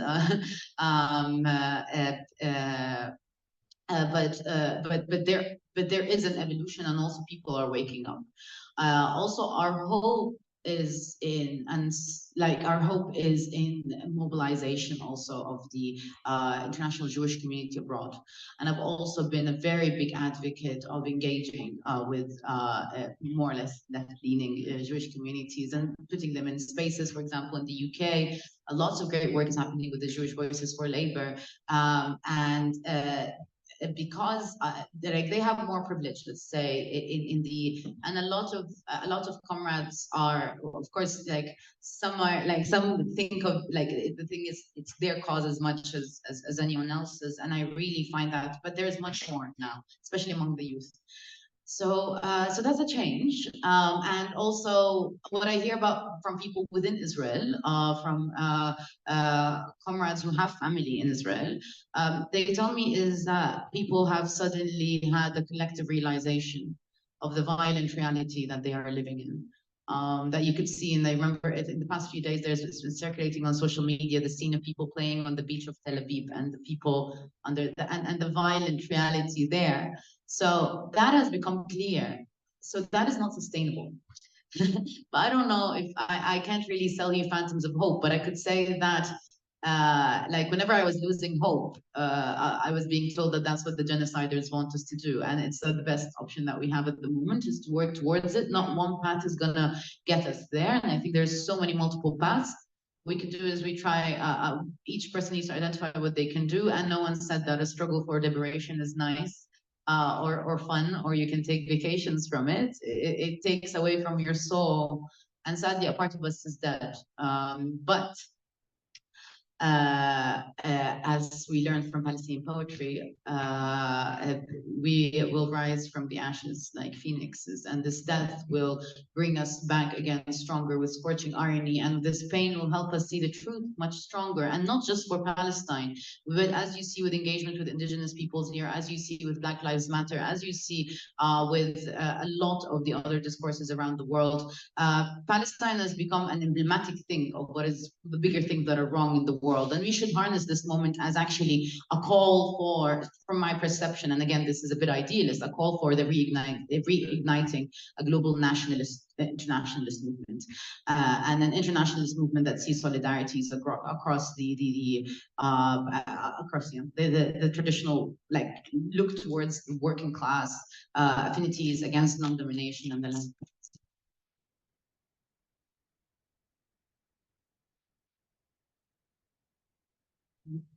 Thank Sorry, you. I took very long. Thank you. That was very informative. My question is, how can we, in the context of international law, how can we refute or outright reject the moral equivalence established with Karim Khan and the ICC to issue arrest warrants for the perpetrators of this genocide, the leaders, the so-called leaders of a Zionist entity, and the immoral equivalence it establishes with the leaders of a national liberation movement, especially when one of these accusations to the leaders of the national liberation movement, Hamas, is using sexual violence on October 7th, when this has been, debunked over and over and over again.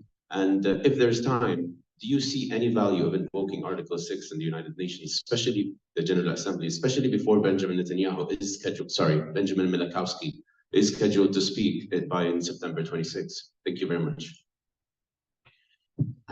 So the International Criminal Court has been a pain to even talk to. Because you have your hand, like they've had the folder for what, 14 years like now, and they've managed to do nothing about it. And knowing from people from the inside, the team in charge of investigating Palestine is predominantly American, and predominantly lacking in the experience in order to conceptualize and understand this concept. So I think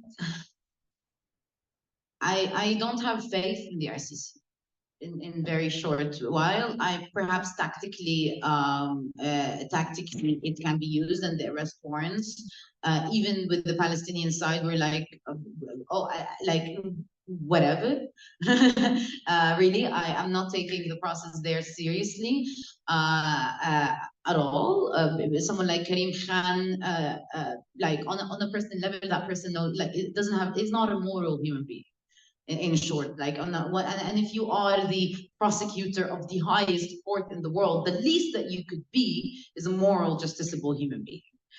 And to hire someone who is affiliated with the UK military and who hired a team of experts around him. Amal Clooney did nothing. I know colleagues who've left their jobs at the Clooney Foundation because the Clooney Foundation refused to do anything about Palestine. Other colleagues that were hired are ex-military judges. That's the team of experts that they have decided to go ahead with. So you can see here that they're trying to really negotiate a space. And I think even with that move, they're trying to just blame Netanyahu and and that's international criminal law generally, just blame one person and not look into the structural thing in it. And when you look at the history of the ICC, really, it has only worked as a tool of imperialism. Like it only has been capable of targeting directly leaders of the global south that actually were proxy actors for global north. Like it's, and the level of, and then you go into the details of the nitty-witty individual criminal responsibility of them. So to be honest with you, they've by zooming in again, they were, especially in international criminal law, it has been used in a way that is very anti its ethos in one of the most pathological stories, I think, in history. And this direct engagement with Karim Khan has shown us that. So I wouldn't have any faith. As to Article 6, again, these are ambitions, but the political situation again, and I think here it's the scarecrow of the US. Literally, it's what's keeping everyone, like, it's a group of states and they're not moving because they're afraid of sanctions. And for goodness sake, I don't know how in the Bretton Woods Agreement we agreed for the dollar to be at the center of the world, and then we agreed for multinational corporations to become our lords. And then for the US to be able to bully us like that. But the sad reality is that needs to be pulled out. And actually, before we invoke anything in Article 6, and now Africa is actually rebelling in the UN Security Council, calling for a permanent seat for the African Council. But I would also advocate for getting rid of the UN Security Council and for looking at the General Assembly as the primary source of developing customary international law, where each state has a voice. But again, that sadly, as it looks now, I don't identify that as a direct tactical move that is within our reach based on my knowledge of the context. We need new paradigms of thinking by the sounds of it. Is that your hope for international law in the future and the way resistance movements work with international law? So a very interesting symposium by the London Review of International Law just came out, and it's called Gaza and International Law. And one colleague of mine came to me and he's like, it is actually international law and Gaza. And what has Gaza done to international law? Gaza has caused an existential crisis, and I can see it in the eyes of my colleagues. And the question is what is Palestine doing now? It is identifying people at very different paradigms in the same discipline, and it's pushing what used to be very marginalized critique of international law to the forefront of engagement with international law, and getting a lot of disillusionment on people who thought that they were on the right track. So I hope, and again, this comes from an idealist position, that this will be harnessed. And I was told by actually a very good comrade that sometimes change only happens when you hit on it on the correct moment. This is the moment to be as loud as we can, as clear as we can, as truthful as we can, speak the language of justice. So to be able to not articulate that just for Palestine, I would say starting going back at the moment in the 1960s, 70s, looking at the language there of non-domination, the new international economic order, try to re-engage with that language again, but also try to establish what the people in Algeria tried to do, which is the politics of the peoples. Obviously, our governments don't represent us, but that doesn't mean that we don't have a space or a language to articulate our needs on the international fora or international justice, or that we don't have a history that we can build on. And there's a continuity. Generations before us have been doing this. We just need to be continuing that. I'm not saying, in the introduction to my book, I say, I don't have hope that we will change the world completely. All I could hope for is, Marx says that history repeats itself. All that I could hope for is that the next round of history is a little bit more logical and less bloody. And sadly enough, that's kind of our, to leave something for the next generations to tell them we've tried. أهوالينا شرف المحاولة. Family, friends, please give a huge round of applause to Dr. Palestinian legal scholar, international lawyer. It's so we are so deeply privileged to hear from you and learn from you today. Thank you for your energy and your insights.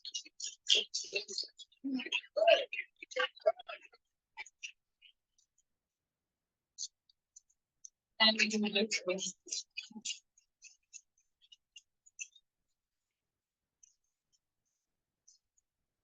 Thank you, everyone. We appreciate your energy and attention as well. I realize we kept you a little longer than promised, but I hope that you have so much to take away, so that we can keep showing up for the movement in the ways that we can.